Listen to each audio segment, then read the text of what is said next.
Amém, irmãos?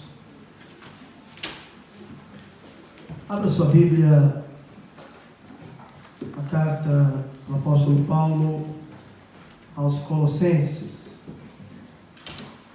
Carta de Paulo aos Colossenses.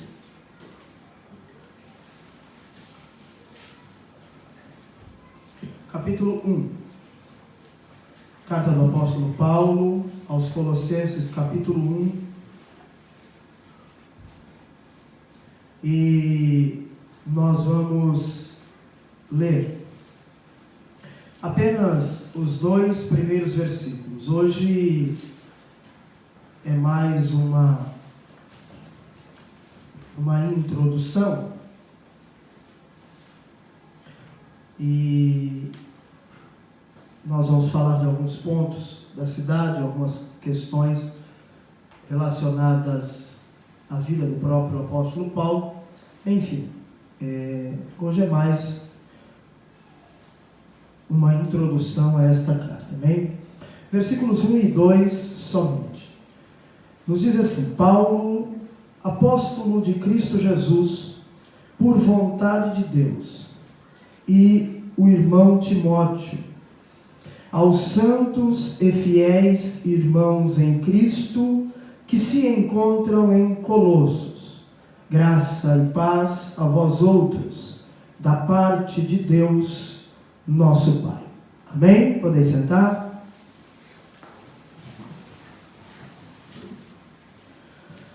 Quando nós observamos esta carta, nós vemos Paulo, ao longo desta epístola, tratando de algumas situações. Porém, esta carta, ela é talvez o maior tratado cristológico de todo o Novo Testamento. Essa carta, alguns estudiosos chegam a dizer que é a mais espiritual de Paulo. A carta aos Colossenses, ela vai nos trazer algumas lições extremamente importantes para a igreja dos nossos dias. Por quê?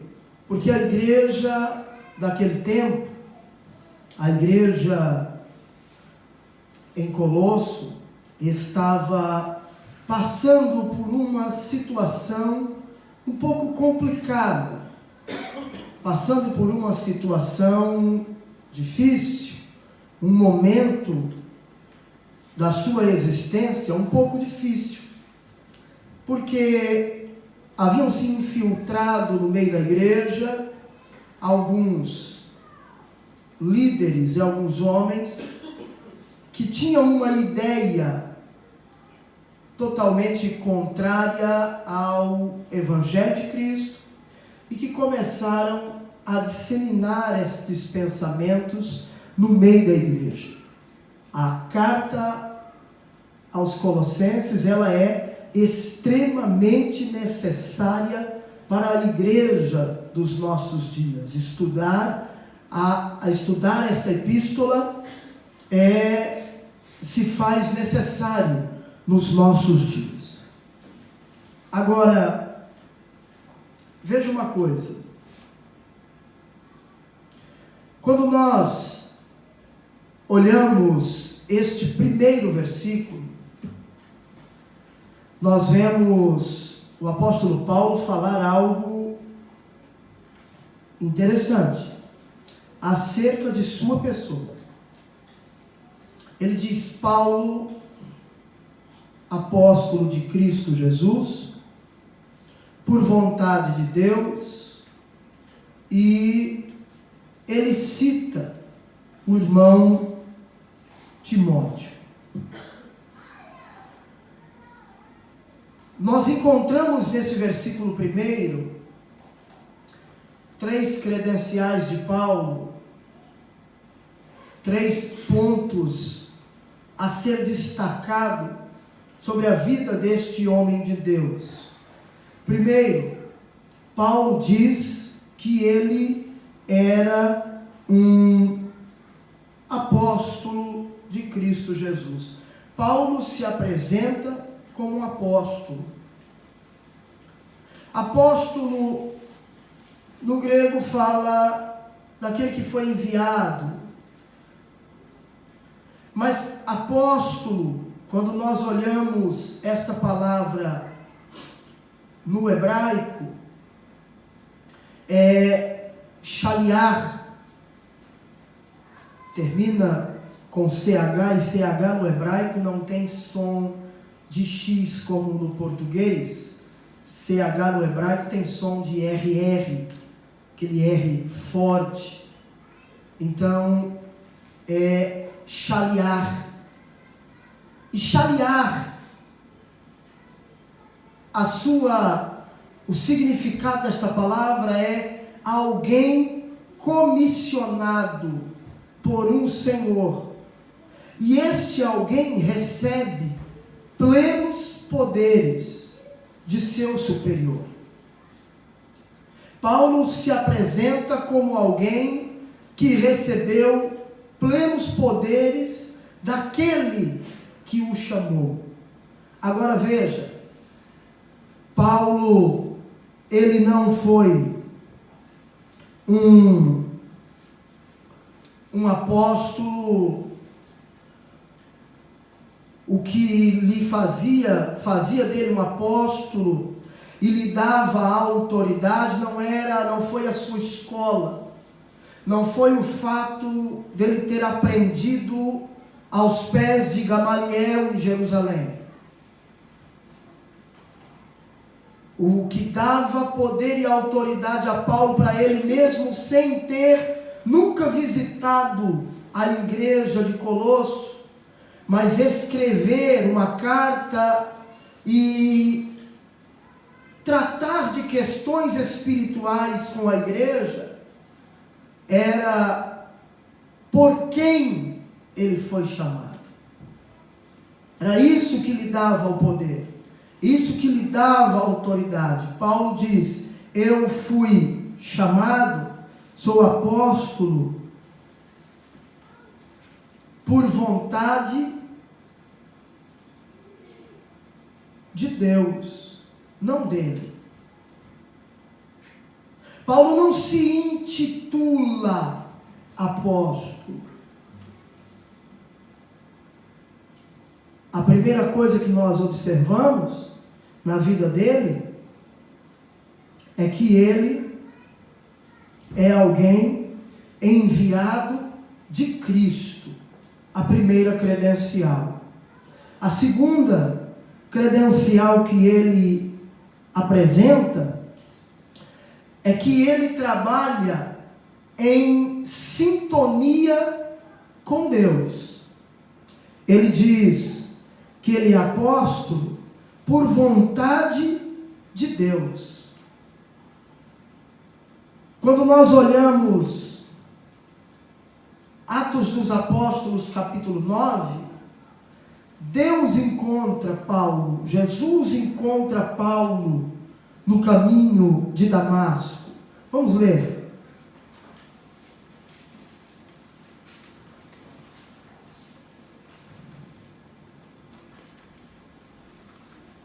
Atos dos Apóstolos, capítulo 9, versículo 11.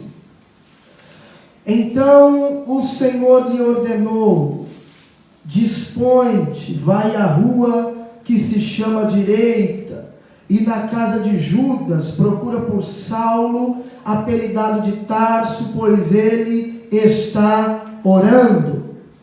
Deus manda Ananias ir ao encontro de Saulo. Ele estava orando. Agora veja a continuação do texto. E viu entrar um homem chamado Ananias e impor-lhe as mãos, para que recuperasse a vista. Ananias, porém, respondeu: Senhor, de muitos tenho ouvido a respeito desse homem, quantos males tem feito aos teus santos em Jerusalém, e para aqui trouxe autorização dos principais sacerdotes para prender a todos os que invocam o teu nome.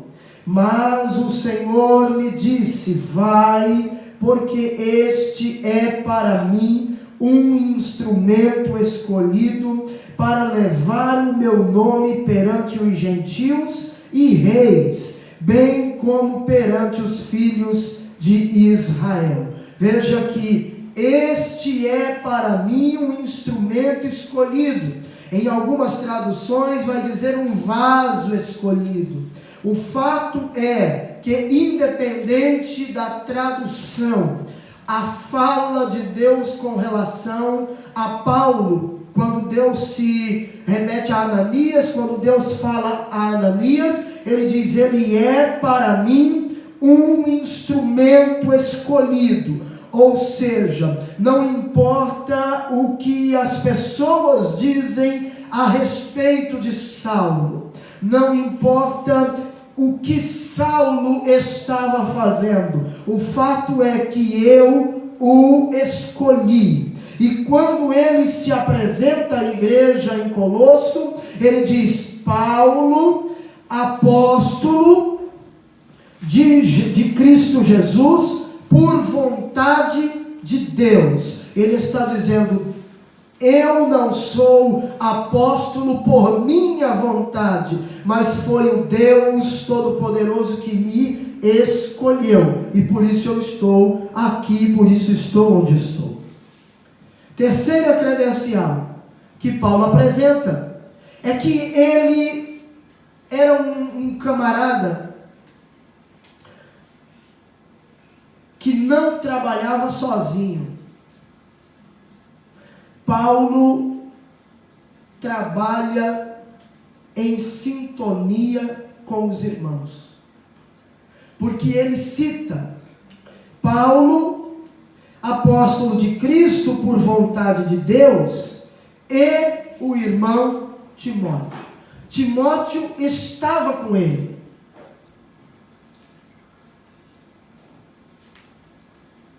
Timóteo apenas estava com Paulo. Timóteo era companheiro de Paulo. Paulo conhece Timóteo em uma de suas viagens missionárias. Timóteo era um menino, um jovem que teve uma educação cristã. O próprio Paulo depois cita isso. Timóteo era filho de um pai grego com uma mãe judia, e ele aprende, ele é ensinado nas Sagradas Escrituras e está ao lado do apóstolo Paulo. Paulo está dizendo com isso que ele precisava e que sempre estava acompanhado de colaboradores. Somente em duas oportunidades, somente em duas cartas, se não me falha a memória, é Efésios e Romanos, que Paulo não cita ninguém na sua saudação. Todas as outras cartas, Paulo menciona alguém que está com ele, que é um colaborador, que está ao seu lado, que está lhe ajudando. Nos dá a ideia de que ninguém é autossuficiente, ninguém trabalha sozinho, todos nós precisamos uns dos outros. Com um detalhe: precisamos aprender a lidar uns com os outros, precisamos aceitar o irmão com as suas virtudes, mas também com os seus defeitos, com as suas falhas, com as suas imperfeições. O presbítero João Paulo fala algo muito interessante: ninguém é tão alguém que não precise de ninguém. Nós sempre precisamos da companhia de alguém.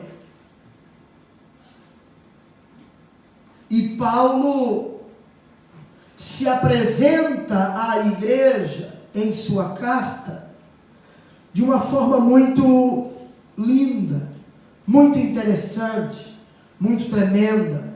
Ele se apresenta dizendo: olha, eu sou um enviado do Senhor, fui comissionado por Ele, fui escolhido e por vontade divina, trabalho em sintonia com Deus, mas eu preciso de colaboradores. E então ele, na sua apresentação, menciona: Timóteo está comigo, Timóteo está junto, eu tenho um companheiro. Mas veja, a igreja em Colosso estava sendo bombardeada nas suas bases, nas suas estruturas. Nós vamos aprender e observar ao longo deste estudo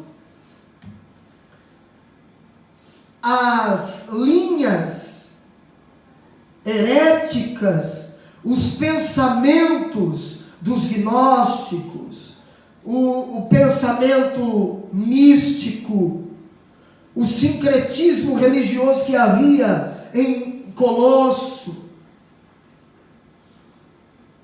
E a pergunta é: como nós podemos, nos dias de hoje, nos posicionarmos diante de tais situações? Porque as heresias daqueles dias, elas estão nos nossos dias com outras roupagens. Por exemplo, o misticismo religioso. Hoje você vê aí o sal que veio não sei da onde. Você vê aí água, que é água do Jordão. Hoje você vê vassoura ungida. Hoje você vê caneta ungida. Hoje você vê uma série de coisas que estão criando, que estão inventando, com a alcunha de que isso vai te abençoar, com a mesma ideia dos homens daqueles dias, que ensinavam que somente a fé em Jesus, somente a fé cristã não era suficiente para o homem alcançar a salvação. Precisava de algo mais. Agora, por que é necessário para a igreja de hoje estudar esta carta aos Colossenses? Vou apresentar a vocês algumas razões pelas quais é extremamente necessário nós estudarmos a carta aos Colossenses nos nossos dias. Primeiro, porque a doutrina de Cristo tem sido atacada ao longo dos séculos. Irmãos, desde o primeiro século ou os primeiros séculos da era cristã, existe uma acirrada discussão, um ataque frontal à doutrina de Cristo. Os homens têm tentado de todas as maneiras atacarem a doutrina de Cristo, a divindade de Cristo. Naqueles dias, os gnósticos diziam, eles acreditavam que a matéria era má, era essencialmente má. Então, os gnósticos diziam, se Jesus Cristo, Ele é Deus, Ele não podia ser humano. E se então ele é humano, ele não pode ser Deus. O arianismo naqueles dias pregava que Jesus não era coigual, nem coeterno, nem consubstancial com o Pai. Ou seja, eles negavam, como nos nossos dias nós estamos vendo, livros e livros que estão aí nas prateleiras das bibliotecas, das livrarias, sendo vendido nos nossos dias, atacando a divindade de Cristo, atacando a doutrina da cristologia, atacando a divindade de Deus, a divindade de Cristo, tentando de todas as formas, tentando de todas as maneiras, desacreditar o bendito Filho de Deus e Salvador. Alguns negam a sua divindade, outros negam a sua humanidade, outros atacam até mesmo a sua impecabilidade. Eu já ouvi pessoas dizerem que Jesus teve pecado.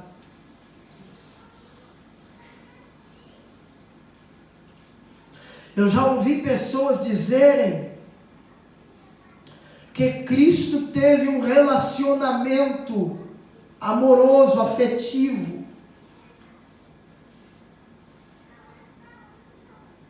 Isso é uma aberração.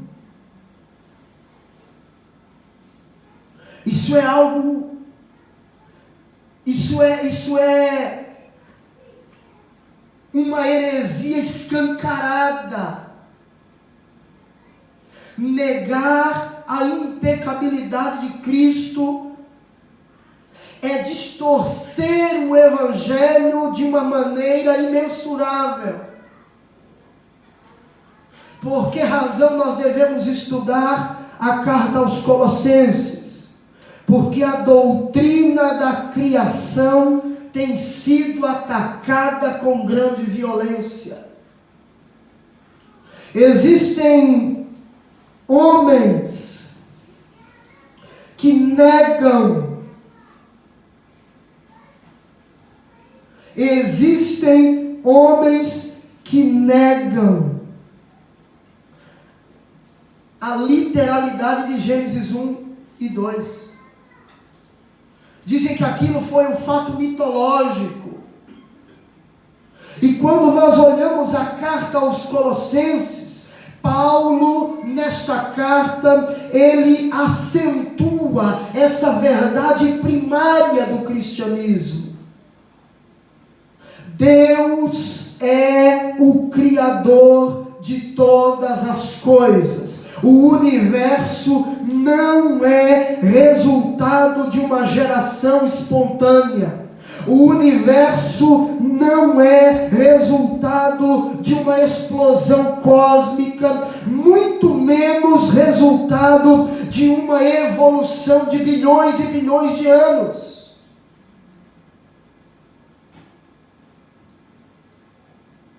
O universo e tudo o que nele há é obra das mãos de Deus. Deus criou. Agora, essa ideia, ela é oriunda da teologia liberal, dos teólogos liberais.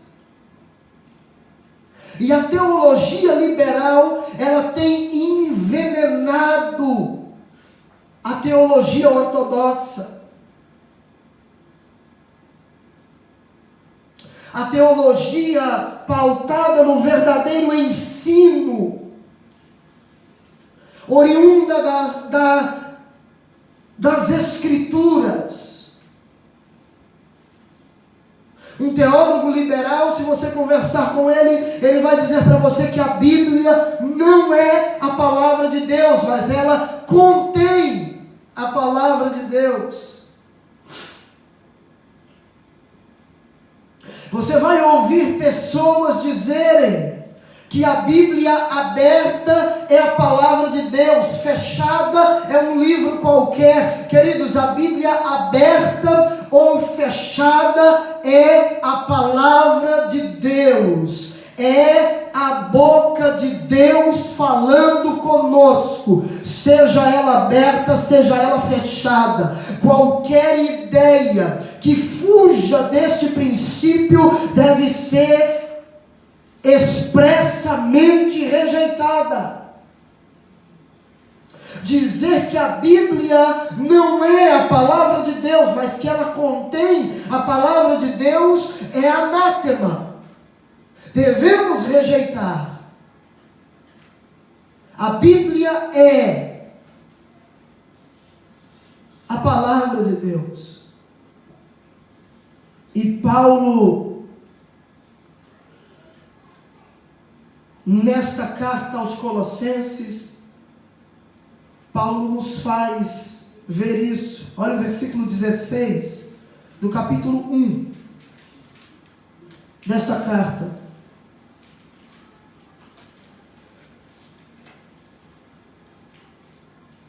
15 e 16, para você compreender melhor.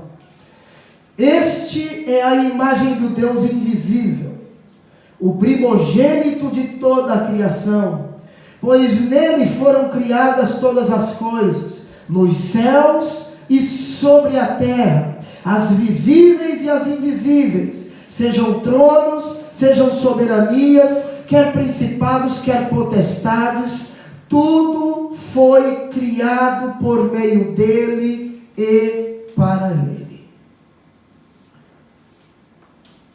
Tudo foi criado por Deus. Terceira razão pela qual nós devemos estudar a carta aos Colossenses, porque a doutrina da redenção tem sido atacada com incansável persistência.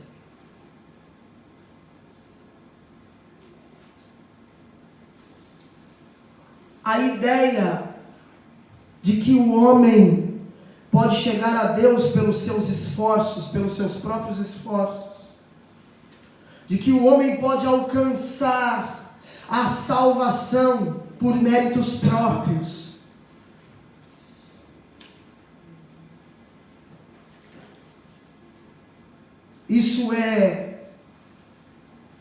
Isso é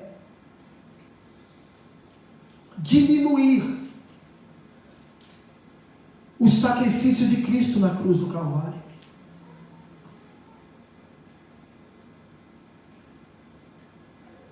Isso é tornar ineficiente o sacrifício de Cristo na cruz do Calvário. O homem em si mesmo é mau. O Senhor diz isso no livro do Gênesis: o meu espírito não permanecerá para sempre com o homem, porque ele é mau. A natureza pecaminosa do homem, ela rejeita, ela não quer se aproximar de Deus. De modo que dependemos da intervenção do Espírito Santo de Deus. E a Bíblia diz isso, que Ele nos convence do pecado, da justiça e do juízo. O homem não tem poder para mudar a sua história.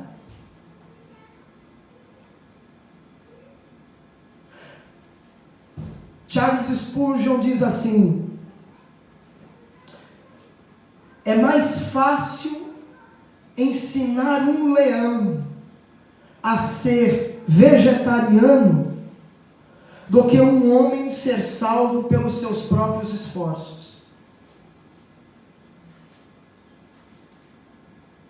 É mais fácil ensinar um leão a ser vegetariano do que um homem ser salvo por seus próprios esforços. Tudo isso estava sendo ensinado e falado em Colossos. Quarta razão pela qual eu devo estudar a carta aos Colossenses nos nossos dias. Porque a doutrina da santificação tem sido atacada por várias ideias equivocadas. Não faltam ideias erradas e falsas acerca do estilo de vida que pode agradar a Deus. E Paulo escreve esta carta para corrigir esses desvios, como o gnosticismo, o misticismo, o legalismo e o ascetismo. Na próxima semana nós vamos falar sobre estas heresias detalhadamente, ponto por ponto, porque você vai ver que tem muita coisa no pensamento dos gnósticos, no pensamento dos místicos, dos legalistas e dos ascetistas, daqueles que seguiam o ascetismo, inserido nos nossos dias, vestidos com uma outra roupagem, mas com ensinamentos extremamente nocivos para a fé cristã. Mas vamos seguindo,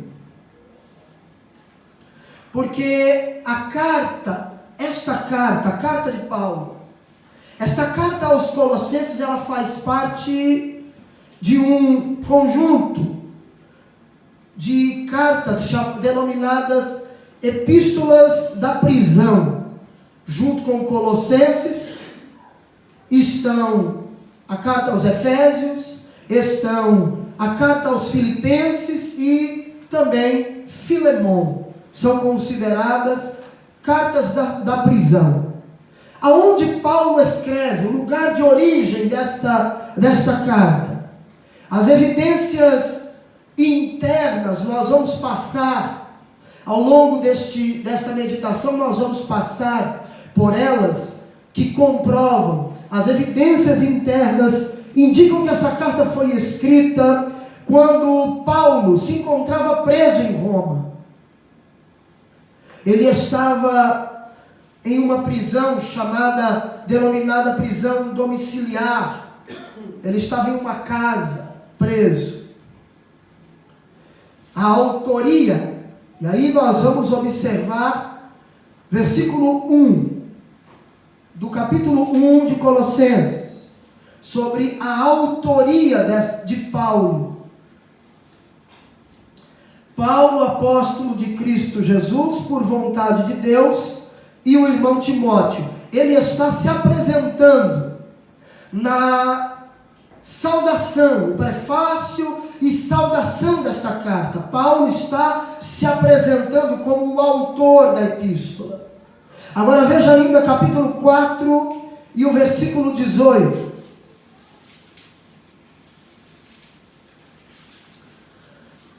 Diz-nos assim: a saudação é de próprio punho. Paulo, lembrai-vos das minhas algemas, a graça seja convosco. Versículos que comprovam a autoria da carta ao apóstolo Paulo. Paulo escreveu esta carta depois que ele passa 3 anos em Éfeso. Paulo é preso e fica mais 2 anos. Ele é preso em Jerusalém e fica mais 2 anos na cidade de Cesareia. E depois, então de lá ele vai para Roma, onde fica nesta casa alugada e que estava sob a custódia do imperador de Roma e que na ocasião, era Nero. Dessa prisão em Roma, nós falamos, Paulo escreve a carta aos Efésios, escreve a carta aos Colossenses, escreve a carta aos Filipenses e a carta a Filemon. Nesse tempo, Paulo não estava sozinho. Haviam alguns outros homens, amigos, companheiros, que estavam presos com Paulo. Junto com Paulo, nesta época, estava Aristarco, estava Onésimo e Marcos. Também estavam presos com Paulo. Os três estavam presos com Paulo. E na cidade de Roma, nessa ocasião, Lucas estava por lá. Lucas se encontrava ali. E aí, é nesse tempo, também estava com Paulo um homem chamado Tíquico. Quem já ouviu falar de Tíquico? Tíquico, nessa ocasião, estava com Paulo e ele era uma espécie de amanuense. O que é isso? Era Tíquico, essa carta foi Tíquico que escreveu. Paulo falava e Tíquico escrevia. Era uma espécie de amanuense. Por isso que no final, no versículo 18, do capítulo 4, Paulo diz que a saudação ali, ele diz, a saudação é de próprio punho, ou seja, ele mesmo estava escrevendo, mas toda a carta foi escrita por Tíquico. Paulo ditava e Tíquico escrevia. Mas interessante é que nesse tempo,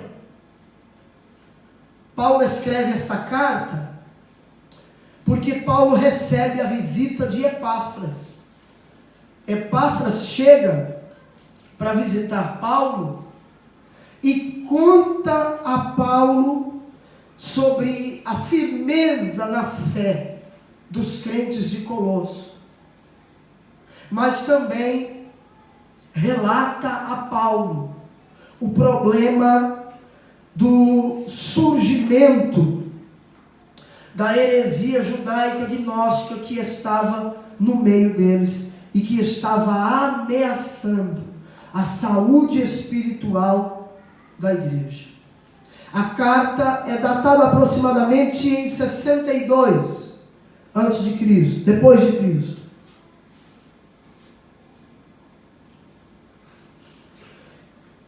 Agora,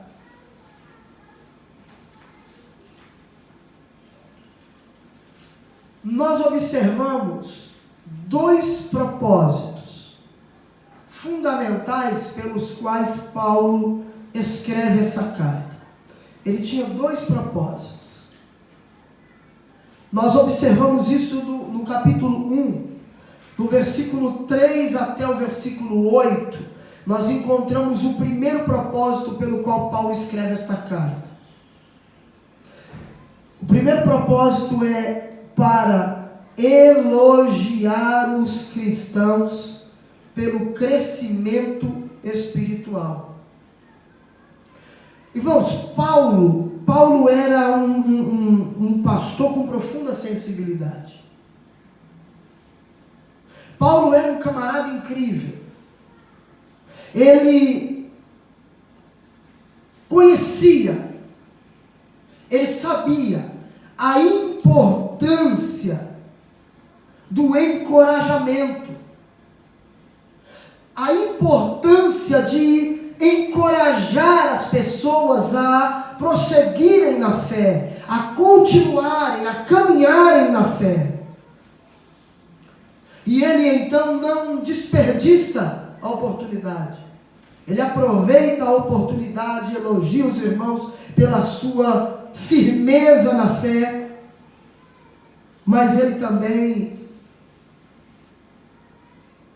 e este é o segundo propósito pelo qual ele escreve a carta, ele também alerta, no capítulo 2, do versículo 8 até o versículo 23,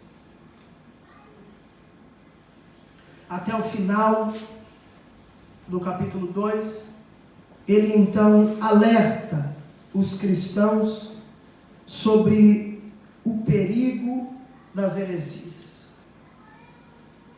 Paulo, ele escreve para prevenir a igreja. Paulo ficou sabendo, por intermédio de Epáfras, o que estava acontecendo na região. Então Paulo escreve com o propósito também de alertar os irmãos, de preveni-los, de ressaltar a eles a importância de seguir a Cristo, de permanecerem fiéis ao Senhor. Por quê? Porque havia naquele tempo o misticismo sincrético, o legalismo e o ascetismo. Eles estavam sendo introduzidos no seio da igreja. Epáfras chega diante de Paulo e diz: olha, os crentes lá estão uma bênção, Paulo, mas estamos tendo um problema de ordem doutrinária. Nós estamos sendo atacados por umas ideias heréticas. E então Paulo, com autoridade, escreve a carta para alertar a igreja, para aparar as arestas e fortalecer a igreja local. Infelizmente,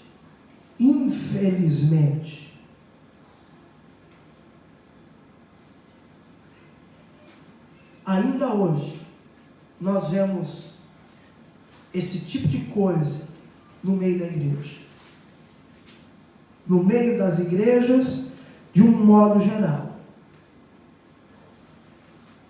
A suficiência da obra de Cristo e das Escrituras, ela tem sido negada até mesmo nos nossos dias. Como eu disse no início, quando você olha o que nós estamos vendo à nossa volta, nos nossos dias, a Bíblia sendo muitas vezes, em muitos lugares, deixada de lado, o ensinamento bíblico sendo deixado de lado, perdendo o seu valor para muitas pessoas, e a importância que tem sido dada nos últimos dias ao misticismo.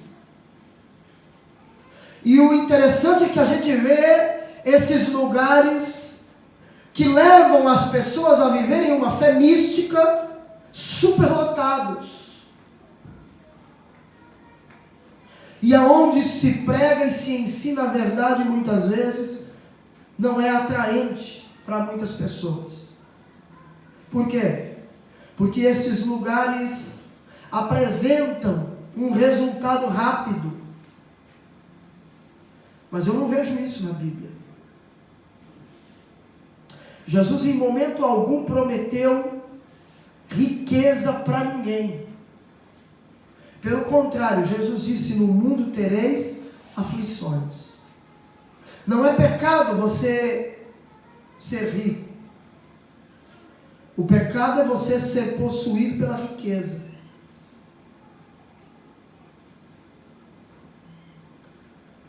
O problema é que hoje tem sido pregado um evangelho de produto. Muitos púlpitos viraram balcões de ofertas, aonde não se prega mais, não se expõe mais as Escrituras. Pelo contrário,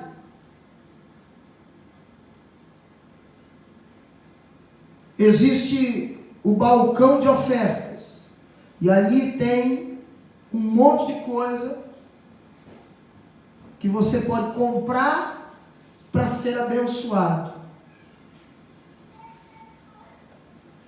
E o interessante é que muitas pessoas estão fazendo e aderindo a esses misticismos.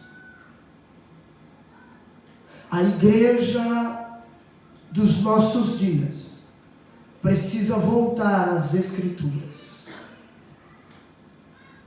A igreja dos nossos dias precisa voltar ao verdadeiro ensino da palavra de Deus. Muito se fala de um avivamento, de um reavivamento, que marcaria os últimos dias da história da igreja antes do arrebatamento. E eu digo que isto é verdade, sim, porém, um outro sinal muito grande marcaria os últimos dias da igreja na terra antes do arrebatamento. E Paulo diz que este sinal é a apostasia. Paulo diz: nos últimos dias apostatarão alguns da fé, dando ouvidos a espíritos enganadores e a doutrinas de demônios. O que nós estamos vendo nos dias de hoje é uma propagação de doutrinas de demônios, que estão levando vidas a uma apostasia, e não existirá avivamento genuíno, verdadeiro, enquanto a igreja não voltar à palavra, enquanto a igreja não voltar aos primeiros rudimentos da fé cristã, enquanto a igreja não entender que o caminho para nos aproximarmos de Deus não é um corredor de fogo, não é uma sexta-feira não sei do que, não é um sal não sei do que, não é um copo d'água em cima da televisão ou em cima do rádio. O que vai fazer a igreja se aproximar de Deus é ela voltar à prática da oração, voltar à prática da oração, voltar à prática do jejum, voltar à prática da meditação nas sagradas escrituras. O próprio Senhor Jesus disse: examinai as escrituras, porque é nelas que tem a vida eterna. Não existe vida fora das escrituras. A igreja de hoje quer um evangelho de facilidades. A igreja de hoje quer um evangelho barato. É o evangelho de forno micro-ondas. Mas vamos seguindo, porque Colossos era uma cidade muito importante, irmãos. Colossos ficava situada ao sul, na região sul da Frígia, e ficava no vale do rio Lico, e era um lugar muito próspero, um lugar maravilhoso. Junto com Colossos havia outras 3 cidades. Além de Colossos, havia mais 2 cidades. Havia Hierápolis e havia Laodiceia. E eram cidades ricas, cidades poderosas, cidades aonde havia uma fabricação muito grande de tecidos finos. Nestas 3 cidades, principalmente Hierápolis e Laodiceia, havia fontes termais. Por isso que na carta à igreja de Laodiceia, o Senhor diz: visto que você não é frio nem quente, mas é morno, então eu vomitar-te-ei da minha boca. A medicina, principalmente a oftalmologia, em Laodiceia, Hierápolis, havia uma fabricação de colírio. Os melhores colírios eram fabricados naquele lugar. Por isso, na carta a Laodiceia, o Senhor recomenda que os laodicenses comprassem colírio para os seus olhos. Eram lugares ricos, poderosos. Colosso também estava incluída nestas cidades portentosas, ricas e poderosas daqueles dias. Porém, aproximadamente no ano 61 depois de Cristo, estas 3 cidades foram totalmente destruídas por um grande terremoto. Embora fossem cidades ricas e poderosas, eram cidades que situavam-se em uma região onde havia uma grande atividade sísmica, como nós aqui no Japão. E estas cidades foram destruídas, foram devastadas, aproximadamente no ano 61 depois de Cristo, por um grande terremoto. Porém, Hierápolis e Laodiceia foram reconstruídas, mas Colossos nunca mais foi reconstruída. A cidade de Colossos foi destruída e nunca mais se reergueu. Porém, já nos dias de Paulo, Colossos já estava perdendo a sua importância no mundo daqueles dias. Vamos ler 2 versículos, 2 textos bíblicos para você observar isso.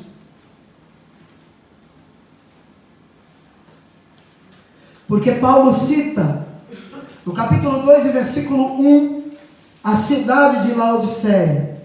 Gostaria, pois, que soubesseis quão grande luta venho mantendo por vós, pelos laodicenses, e por quantos não me viram face a face. Agora veja ainda capítulo 4. Capítulo 4, versículo 13.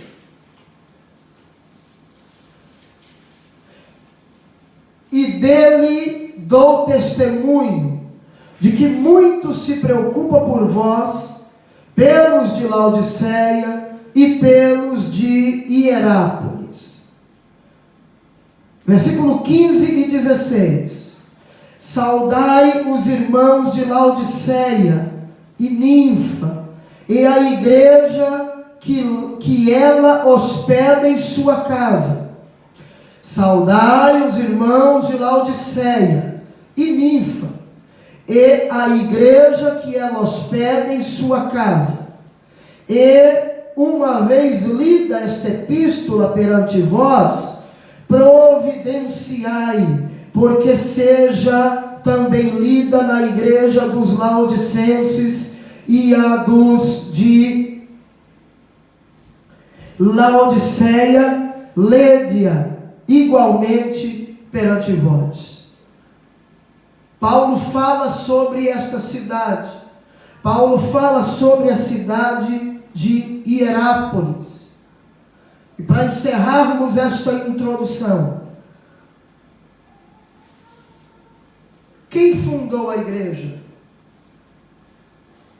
de Colossos? Não foi Paulo. Quem fundou a igreja de Colossos não foi Paulo. O livro de Atos, ele relata as viagens missionárias de Paulo, mas não registra nenhuma visita de Paulo naquela cidade.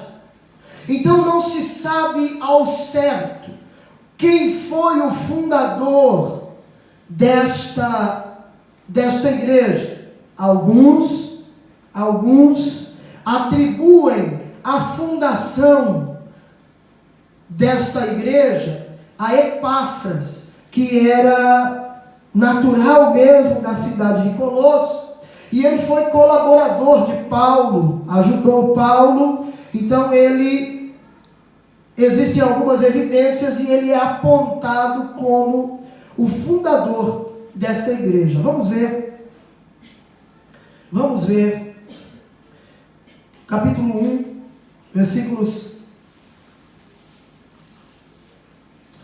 7, 8 e 9, Paulo nos dizendo assim: segundo fostes instruídos por Epáfras, nosso amado conservo, e quanto a vós outros, fiel ministro de Cristo, o qual também nos relatou do vosso amor no Espírito. Por esta razão também nós, desde o dia em que o ouvimos, não cessamos de orar por vós e de pedir que transbordeis de pleno conhecimento da sua vontade, em toda a sabedoria e entendimento espiritual. Então, pela fala de Paulo, pela maneira como Paulo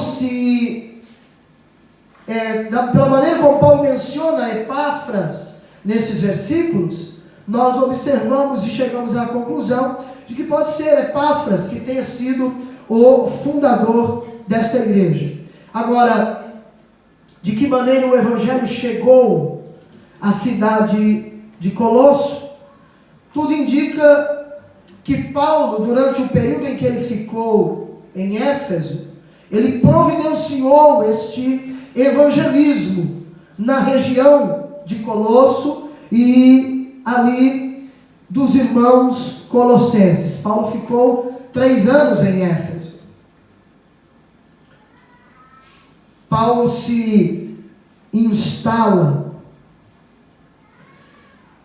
numa grande cidade para dali alcançar outros lugares. Então, entendemos que Paulo então se dedica durante esse período de 3 anos a evangelizar toda a Ásia Menor. Toda a Ásia, toda a Ásia Menor. Como nós vemos no livro de Atos dos Apóstolos, capítulo 19, versículo 10, e também no capítulo 20, versículo 31. O primeiro portador desta carta deve ter sido Tíquico, que também era companheiro de Paulo, porque Epáfras, ele estava preso, ele foi preso junto com Paulo em Roma. Então, muito provavelmente Epáfras foi quem levou esta carta,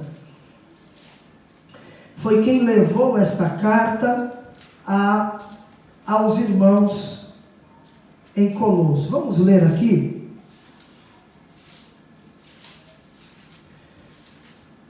um texto na palavra do Senhor, versículo 23 do livro da carta a Filemon. É uma epístola de capítulo único, então por isso, versículo 23 nos diz assim: saúdam-te, Epáfras, prisioneiro comigo em Cristo Jesus. Então, Paulo escreve a Filemon e ele diz: Epáfras é prisioneiro comigo, ele está mandando saudações a vocês. Então, por essa razão, Tíquico muito provavelmente foi o portador desta carta. Nós vemos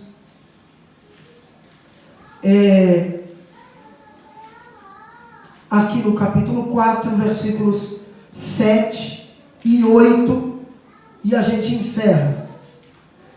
capítulo 4, versículos 7 e 8 de Colossenses, vai nos dizer assim: quanto à minha situação, Tíquico, irmão amado e fiel ministro, e conservo no Senhor, de tudo vos informará. Eu vou envio com o expresso propósito de vos dar conhecimento da nossa situação e de alentar o vosso coração. Amém? Esta é só uma introdução. Na próxima semana, nós vamos dar sequência e nós vamos falar sobre as heresias que estavam ameaçando a igreja em Colossos. Amém? Vamos nos colocar de pé.